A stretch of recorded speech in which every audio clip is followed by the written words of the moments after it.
Fellas. Cheers to the end of another season. Now, I know it's customary for a champion to smoke cigars, but as a commissioner of this league, every successful season to me is a success for me. And now that my commissioner duties for the 2020 season are coming to an end, I get my month off from the commissioner role to take January and not think about this for a month before I start getting back into everything at the end of January, beginning of February. When I started this Schwing Dynasty, when I decided to do a Dynasty League, I had a vision in mind. And the Schwing Dynasty has lived up to that vision. The year-round banter, the opportunity to take a thing I love, fantasy football, and as well as like that feeling of kind of camaraderie and brotherhood, and bring it to year-round. And the Schwing Dynasty has done that for me. There are times when it's definitely a lot of work. I know I've missed a couple videos this year, but I love it. I'm really loving this league. I love the group of guys we've assembled for this league. I think it's a really great mixture. And having that year-round shit talk, year-round camaraderie and brotherhood is wonderful. I know some of you guys are a little more quiet on the message board. Some of you guys are a little more vocal, and that's awesome. That's perfect. I appreciate all the different personalities that come together to make this league what it is. And now that we've completed our second successful season, I just want to give a cheers to all of you. Thank you all for your participation. There can only be one winner every year, and we have to give a huge congrats to Steve. He lost in the championship game last year, and then came back to win it this year. Definitely a model that Bert would like to emulate moving forward, and we'll see. I think Bert has a really good chance to keep that trend going for our league. It'd be a nice alternative to the NFL, where the team that loses the Super Bowl rarely gets back. Niners. It's also the last, I said this last year I think, but this should 100% be my final fantasy football season in Doha. Came to Doha as a person who liked fantasy football with the help of Bert being probably my biggest, Adam brought me into the fantasy football world back in the day.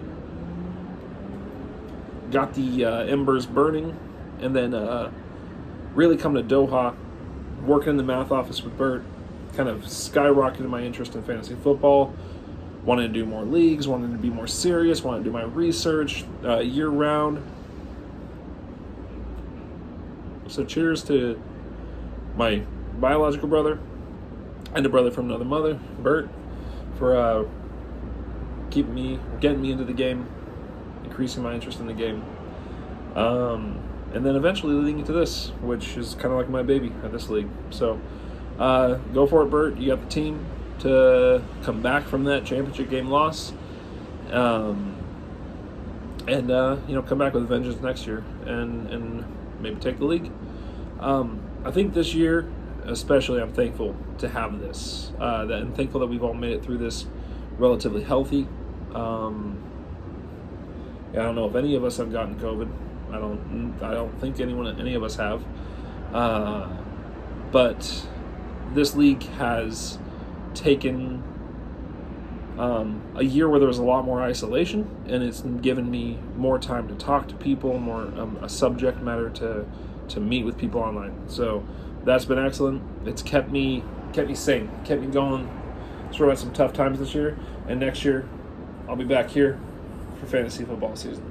Looking forward to that. So huge congratulations to Steve. Well done, man. You earned it. You've had the most points. You've been in the top group of points for both of our seasons. I got you last year, even though you had drastically outscored me most of the year. This year it looked like you were, Bert was the team to beat all year. And you kind of did to him what I did to you last year. Got through the playoffs, got to the championship game, and just had a better week. So well done, dude. You're an awesome, awesome guy. Great guy. So happy that you're in our league. Really, really proud of you. And cheers to another one for all you guys, and to someone taking down Steve now. That's all of our focus now. Take down Steve. He's not going to bring the shit talking that I brought last year. But I think now there's a little bit of a fire built in all of us that we want this, want to win this league. I think everyone wants to win this league, and that's important. So I'm going to go through some top stories of the year. Just a couple things, three main points, I believe. Yeah, three main points that I want to go over to kind of wrap this league year up. Okay.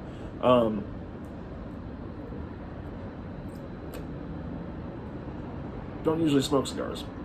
You might be able to tell by the way I'm smoking it, but no, it's actually a pretty good cigar. It's from La Casa Cubano downstairs, a place you can get Cuban cigars. This is actually a cigar from Trinidad, which the lady recommended over the Cubans.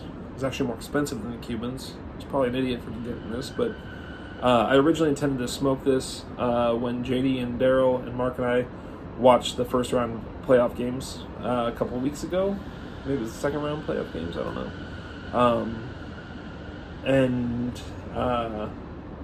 We didn't get around to it that night, but I left JD and Daryl. There's Mark. I still got yours, brother. I've got that here for you to smoke when you please. All right, so into the stories of the year. Top stories of the year. Other than COVID. Let's fuck you, COVID. Fuck you, 2020. Let's talk about our league stories of the year.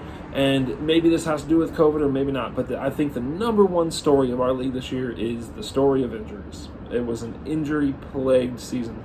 You just don't see the number of stars go down that went down this year. It just doesn't happen that much. So we got to... Let's start the list where it should be started. Christian McCaffrey missed nearly the entire year for Lucas. You're going to see how that affects Lucas' score when I get to the end of this little show today. But Christian McCaffrey, huge loss for Lucas. Michael Thomas, Saquon Barkley, Drew Brees, Dak Prescott, Nick Chubb, Raheem Mostert, Austin Eckler, Cortland Sutton made this list. Julio Jones, Marlon Mack, Zach Ertz, George Kittle, Joe Mixon, Jimmy Graham, Jimmy Garoppolo, the other Jimmy G, OBJ, Debo, Joe Burrows, Julian Edelman, O.J. Howard. Those are players that missed a significant amount of time this year, and that's a crazy list. It includes a few of the top scorers from last year at their positions. Certainly Michael Thomas, number one wide receiver last year. Christian McCaffrey, number one running back last year. Saquon Barkley, top, he ended up in the top 4 or so last year. Joe Mixon hurt most of the year for Mark. So we've got Christian McCaffrey for Lucas. I'm going to wing this, you guys. I don't have these names written down, but I'm going to go who I think has these players. Christian McCaffrey for Lucas, Michael Thomas for Mark, Saquon for me, Drew Brees for Adam, Dak for me, Nick Chubb for Sean, Mostert for Bert, Eckler for Steve, Cortland, who came back and helped Steve, Cortland Sutton for Steve, Julio for, who did have Julio? Phil, perhaps? No? Maybe it was Phil. I can't remember who has Julio in our league. Marlon Mack, me, Zach Ertz, Mark, George Kittle, Bert, Joe Mixon, Mark, Jimmy G, I don't know, maybe Sean, OBJ, Sean, Debo, I can't remember, Joe Burrows, I think JD, Edelman, JD, O.J. Howard, is that JD also? Maybe.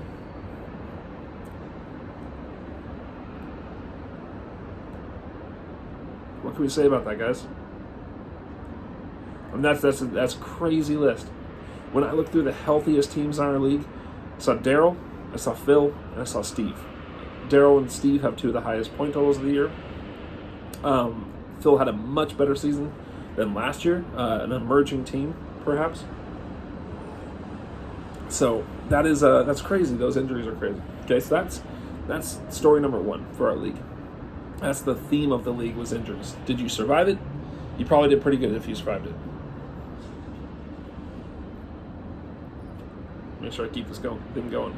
It's kind of tight. It feels like a little bit of a tight cigar. Second story I'm going to go into is about finishes. Okay, so best at your position. I think the one that sticks out to me, Josh Allen and Kyler Murray, number 1 and number 2 on the season for quarterbacks, which I'm pretty sure makes them number 1 and number 2 on the season for any position. Both of them belonging to Bert. Well done, Bert, collecting those 2 as your quarterbacks. I don't think you have another quarterback in your roster, nor will you need one for a while. So, will those 2 be 1 and 2 next year? Probably not. But they're going to be good for a long time, and Bert has both of them. So well done, Bert. Looking at running backs, got Kamara and Cook, 1 and 2 in running backs. Kamara had 426 points. Cook had 421 points. And if you want to see the value of a top-tier running back, Kamara 426, Cook 421. Huge years for running backs. Those are massive running back years. For third, we dropped down by almost 40 points to Derrick Henry.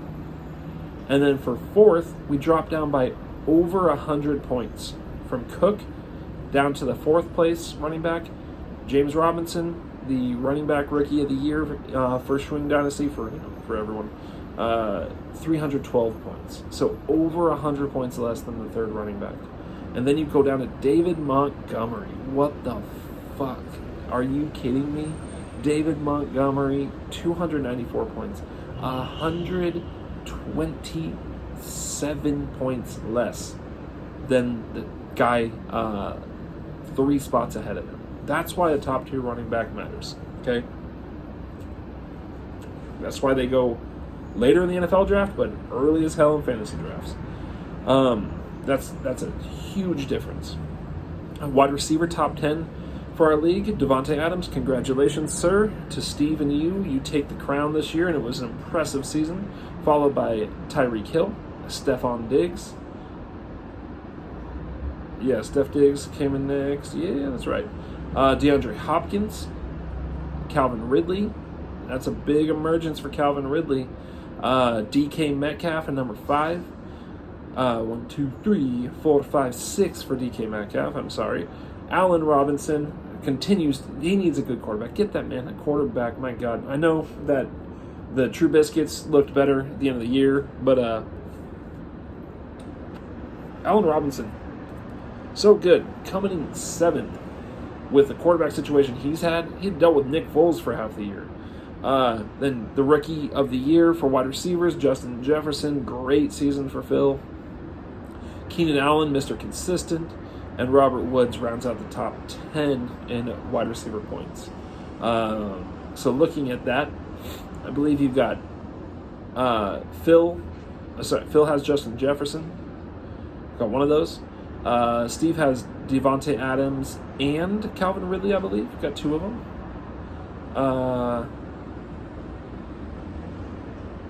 We got Keenan Allen and Allen Robinson on my team. Bert has DeAndre Hopkins and Robert Woods. Maybe Steph Diggs, I don't remember. And then you got Tyreek Hill for Daryl, DK for Mark. So that's the wide receivers. Tight end, it is King Kelsey again, 314 points for Kelsey. Darren Waller, second place with 253 points. That's a good drop off. And then you go all the way down to TJ Hawkinson at number 3 with 172 points. 142 points less than Kelsey, 2 points below. Robert Tonyan rounds out the top 4 at 166. So I do like that I have 2 of the top 4 tight ends, but after Kelsey, it's a pretty big drop-off. Waller's pretty damn good, though, and George Kittle will be coming back. I love George Kittle, so I'm hoping that's true. And then the overall offensive rookie of the year is, without a doubt, Justin Herbert. I have to give it to him. 380 points. Hell of a year. Broke the rookie touchdown record. So that's the second part of our second story, is those top players at each position. The third story is changes. So who got better, who got worse. Okay, so when we look at points from season 1 to season 2, who made the biggest moves? There was a huge surge by Phil, big gain, got him into the playoffs. Bert went from just over 2,100 points to over 2,465 for a gain of 353. That is the top growth in our league in terms of points. Well done, Bert. Steve had a slightly down season, actually. He went from 2,409 to 2,272 for a loss of 137 points. I went from 2,200 down to 2,194, a loss of 6 points, so pretty close there. Mark went 2,284 down to 2,153, a loss of 131 points. I'm not going to read I'm just going to read the changes. I think it's taking too long. So Daryl had a gain of 211 points. Awesome. Lucas, huge. Lucas went down 320 points, the second highest drop in the league. Sean only went down 38 points. A little surprising, actually, given his young running backs. I thought he'd have a better year. Turns out he actually had a worse year in terms of point scoring.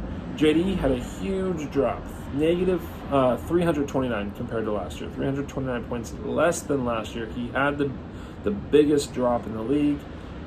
Phil, a huge gain, up 298 from last year, the second highest after Bert.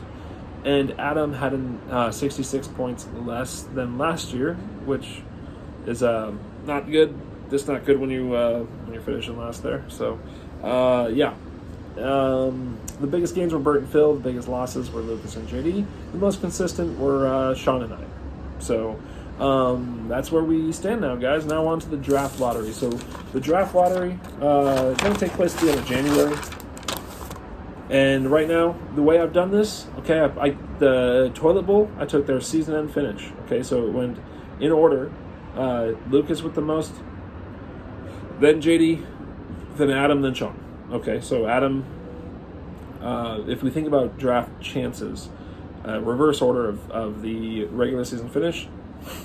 So Sean, Lucas, and JD, and Adam and Sean. My wife's looking at me.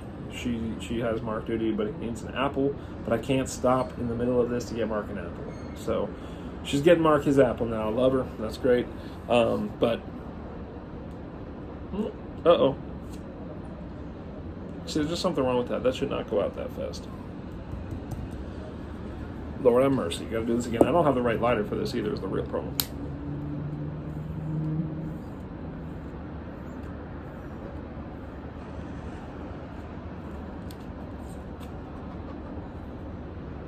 See if we can't keep that going this time.